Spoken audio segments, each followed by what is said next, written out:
Well, hey guys, Silly Tuck here, and welcome back to another episode of ECW Extreme Championship Wrestling. This is Wrestle Palooza 1998. And actually, I don't think we're ready for this. Hold on. That's right. Does that kind of fit the logo a little bit better? Let me just see here. I think that looks solid enough. Now we're ready. We got the skin set up, ready to go for Wrestlepalooza. Let's kick some ass. We are in the New York First Arena as we were with last week's episode of ECW Hardcore TV. Without further ado, let's run the show. So we're gonna get a hype up here by ECW owner Paul Heyman. You know, Heyman's going to do his normal hype up, talking about how, franchise. What does that mean, to be the franchise of something? It means to be synonymous. It means to be the face of something. And in Shane Douglas's case, he is the face of ECW. Holding that world championship makes him the franchise of this company. Enter Jerry Lynn, a guy who's fought his entire career to get to a point where he's respected by everyone.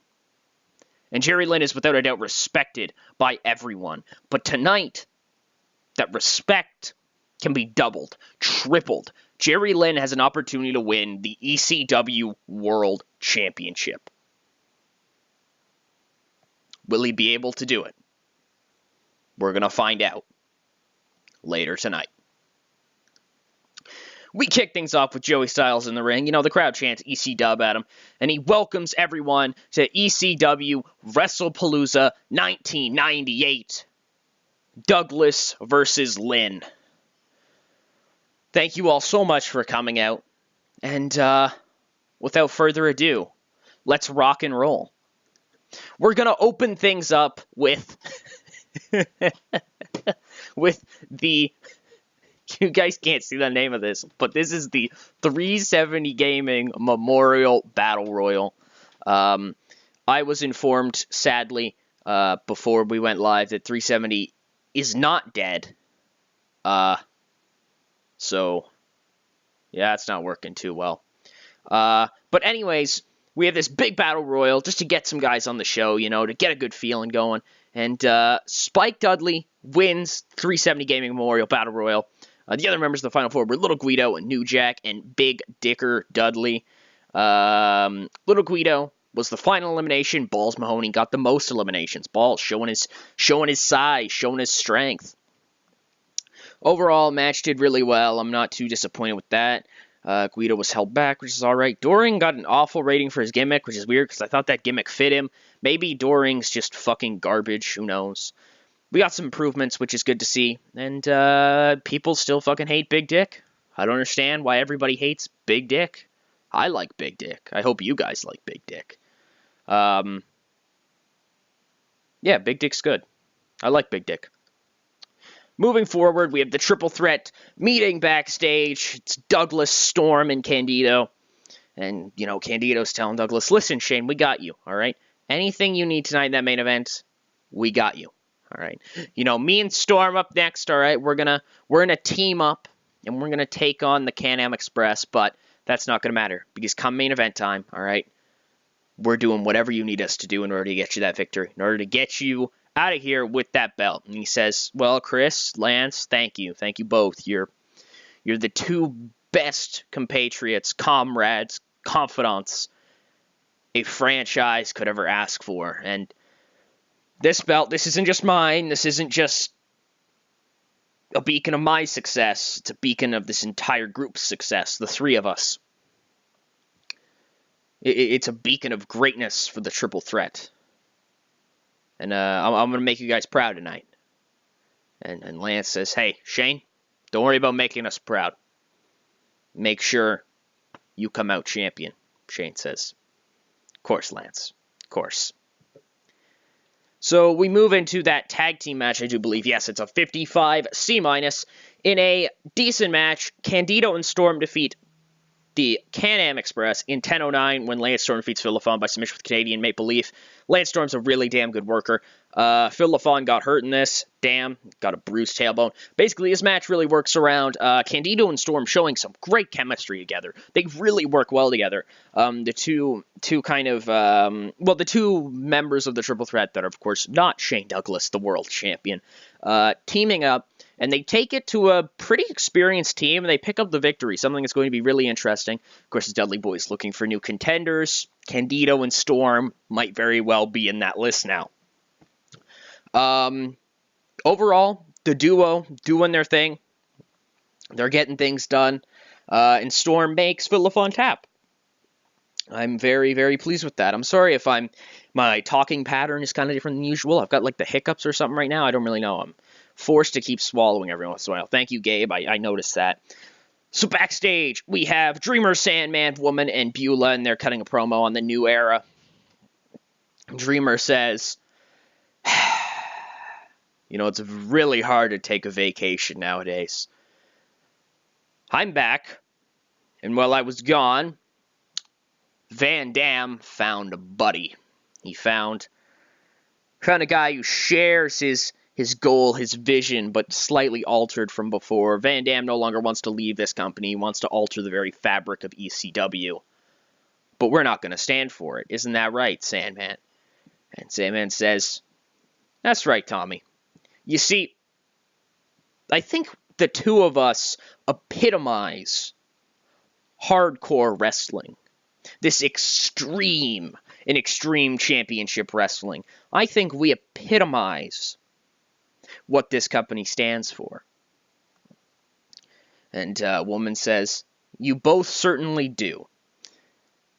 And now, with me, and of course Beulah, in your corners, the numbers are now on our side. So this new era won't gain any traction. The revolution will not die, will not be put out. The revolution will live on. The revolution started by Shane Douglas and Paul Heyman so long ago. Actually, it's only I think 4 or 5 years ago now in this case. But it doesn't really matter. The change from Eastern to Extreme Championship Wrestling. Anyways, Woman says, Regal, Van Dam, I think both of you have just been put on notice, because not only do you have the Sandman on your case, but you've got the heart and soul of Extreme Championship Wrestling. And now behind both of them, you have an even better woman. Watch yourselves, boys. And we go backstage, to a different part backstage with Credible, Awesome, and Chastity. Credible's talking to Mike Awesome before the match, and he says, so you got me? Awesome's like, I got you, man. Whatever. Well, I'll be down there. I'll be in your corner. Chastity will too. All right, we'll take out anybody you need. All right, you just say the word. Credible's like, good. Tonight's the night, Mike. And he says, I know, Jess. I'm completely aware, all right? Tonight is the night when we finally take that belt away from Taz. That you finally take that belt away from Taz. You worked so damn hard to get back here to this opportunity. I know you're not going to make it go to waste, Incredible says. Of course I'm not. With you two in my corner and me being just incredible, there's no way we can fail. Survive if I let you. Taz makes his way to the ring, and up next we have our semi-main event. Kind of a shorter pay-per-view, but it's because the main event's going to run pretty long tonight. Just as a wink to you. Taz makes his way for the triple threat. It's going to be Taz versus the number one contender, Mikey Whipwreck, versus the number one contender, Just Incredible. If you don't remember, Mikey Whipwreck won the little tournament-y type deal in order to become number one contender. He finally got his one-on-one match on the Hardcore TV 2 weeks after winning that tournament. And then Mike Awesome debuted, interrupted that match. There was a tag team match at Barely Legal, I do believe, only 2 weeks ago. Actually, 3 weeks ago, I guess. Only 3, really depending on how you want to look at it. Anyways, yeah, Credible got the win. He pinned Whipwreck, so it was decided by Paul Heyman that here tonight, Wrestlepalooza 1998, in the first arena in New York, we're going to have a triple threat match, a 3-way dance, if you will, for that television title, and it's on the line. Can Taz retain his championship? Will Mikey Whipwreck finally win with his opportunity? Or Credible pull out the big one? Pull the wool over everybody's eyes and escape with the belt on his 3rd try? He will not. And in a 65C, quite a good match, I do have to say, and a decent match, Taz defeated Mikey Whipwreck and Justin Credible in 23:48 when Taz defeated Mikey Whipwreck in 23:48. I think I already said that. I don't really know. By pinfall with a T-bone suplex. Mike Awesome even came in and attacked Mikey and Taz fucking tossed Mike Awesome. Awesome ran down to the ring, gave Whipwreck a fucking crazy awesome bomb, and he goes and picks up Taz and goes to do it from the ring to the outside through a table. But Taz crawls off, grabs him, full Nelson suplex, lays out Mike Awesome. And it didn't take much to take out Mike Awesome, because the bigger they are, the harder they fall. And when you have the strength of Taz, you can make them fall quite hard. And anyways, Credible then tries to capitalize, but Whipwreck gets back up, and the 3 of them battle in the ring. Taz and Whipwreck show that camaraderie that they did not show 2 weeks ago. The 2 of them take out Credible, throw him together out of the ring onto Mike Awesome, laying both of them out. Whipwreck and Taz have like a 2-3 minute back and forth. Whipwreck goes for the Shining Wizard. Taz ducks, grabs him, and T-bone suplexes him, covers him. 1, 2, 3, and Taz is still ECW World Television Champion. So this kind of brings a close to this kind of chapter of the television title. The Credible Whipwreck Taz saga is over. Taz has won the entire way through. Taz is a beast, plain and simple. Overall, seeing that improvement in in-ring performance from Mikey Whipwreck is really good. It's what I wanted from Whipwreck. I wanted him to get better. I know Credible dropped a bit, but he needed to kind of for me to tell a proper story. But now we have Mike Awesome and Credible ready to go do things on their own. Whipwreck, I think I built a little bit of a star with him. That's somebody who I can now work in feuds, and I think you guys kind of think he's a bigger deal than he was originally in the series. Overall, this feud served its purpose, and I'm really proud of everyone in it. Really good shit. Love you guys. We go backstage, and it's just a fucking mess. There's blood everywhere, and it's it's like this tracking shot. It goes down a hallway and it slowly pulls back. And we start off and we just kind of see a wall with a blood splatter on it. We're like, what the hell? And we slowly zoom out. And there's a person there. And it's kind of slumped up against the wall, laid up against a box, face covered in blood. And it's Chris Candido. And it's, wait, what? No, Shane Douglas's match is up next. Oh God, and Shane must be somewhere freaking out about this. He's down a man. And as the camera begins to pull back some more, Lance Storm is laid out through a window, thrown through a window, and you can just see half of his body, and you can see his trunks and legs showing that it is him.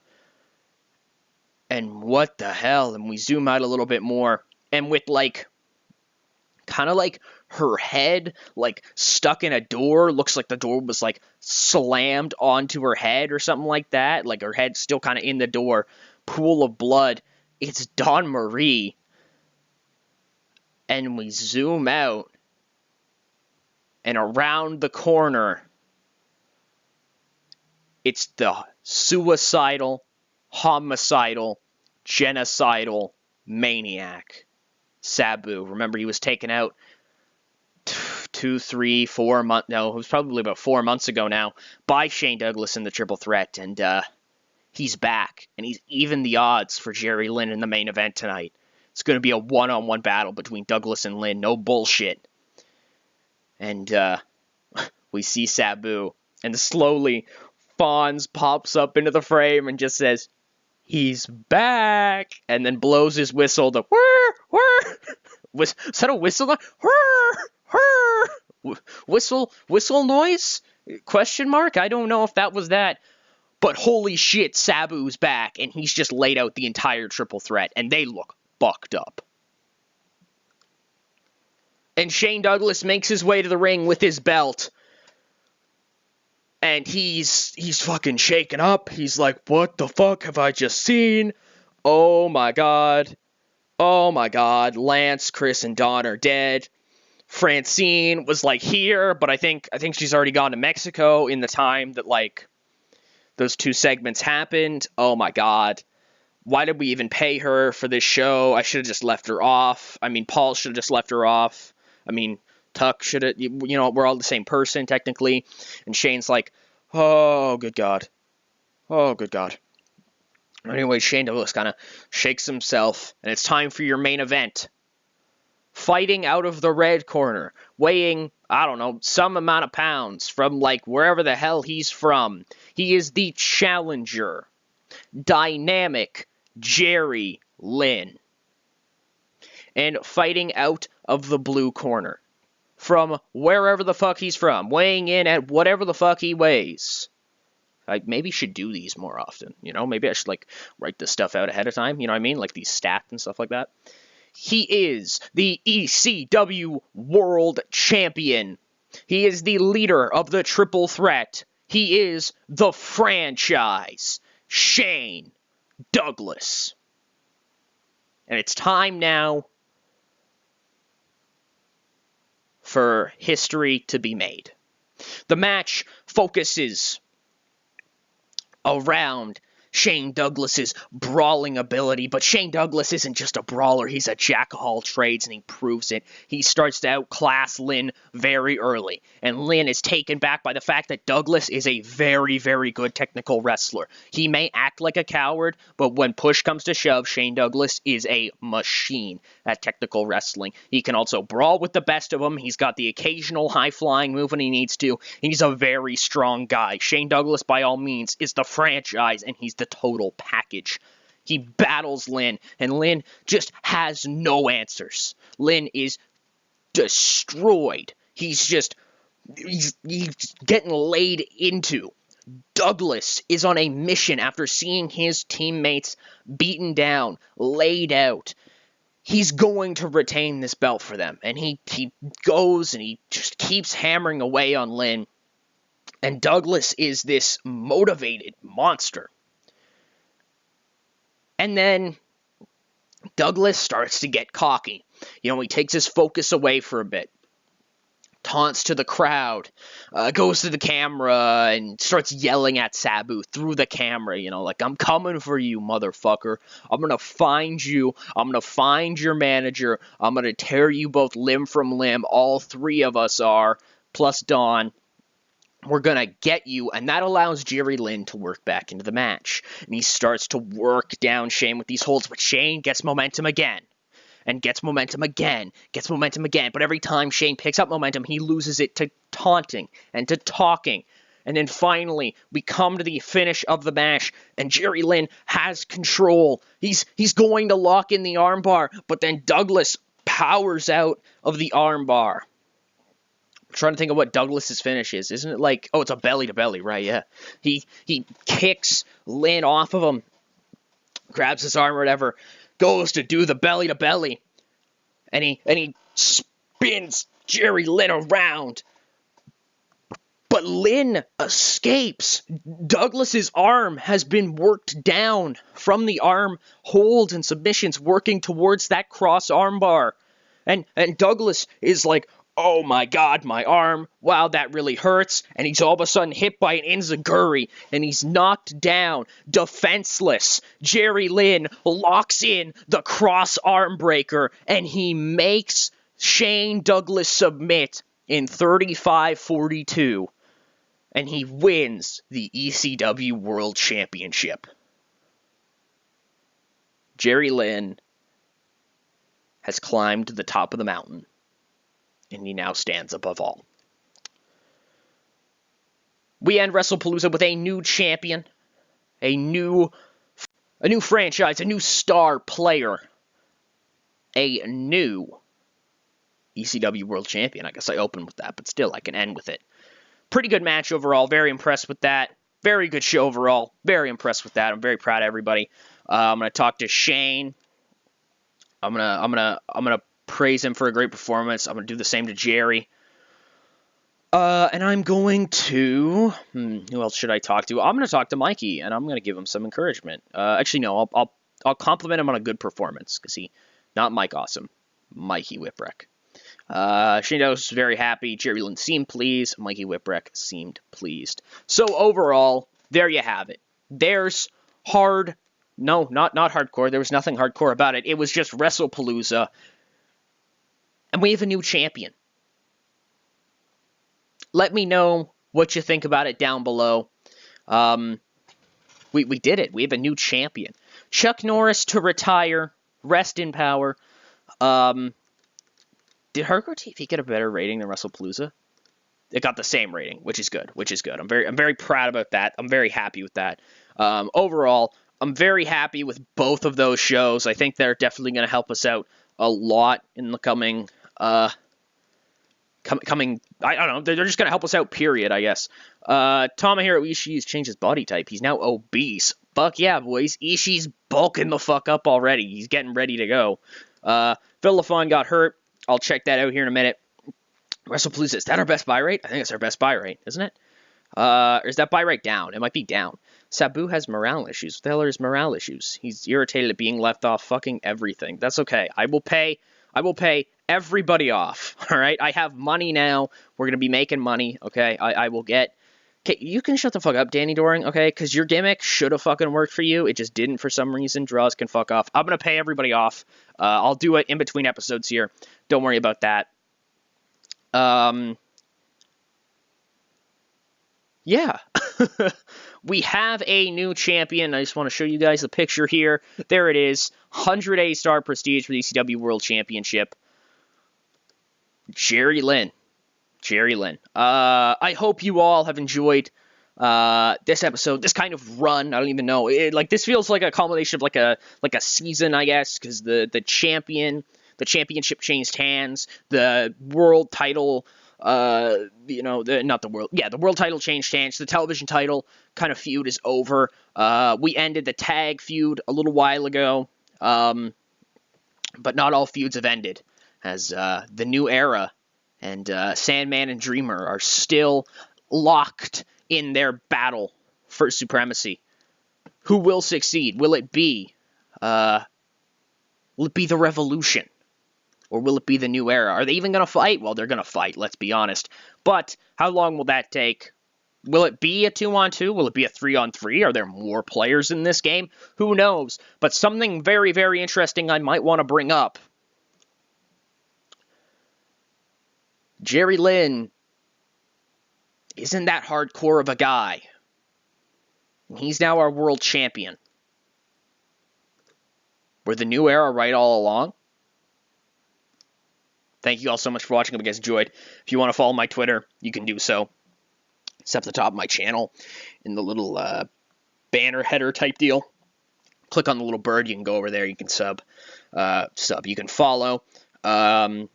I've got some thinking to do about what I want to do going forward. I've got some ideas, but I don't really have contenders quite yet painted out for everybody. But yeah, overall, I'd like to thank you all so much for watching. I hope you guys enjoyed. Main eventer Jerry Lynn. Upper mid Carter Jerry Lynn. Fuck out of here. You're killing me. You're fucking killing me. Did he even gain pop from that? He did. He gained 1 point of pop. That's okay. I'm okay with that, to be honest. As long as Shane didn't drop too bad. Oh, dear God. 53. What did Shane have before? I think he had a 54. Nope, he had a 53. He didn't drop at all. Very, very, very solid. Very, very, very happy. Yeah, thank you all so much for watching. If you guys enjoyed this Silly Talk. Signing out.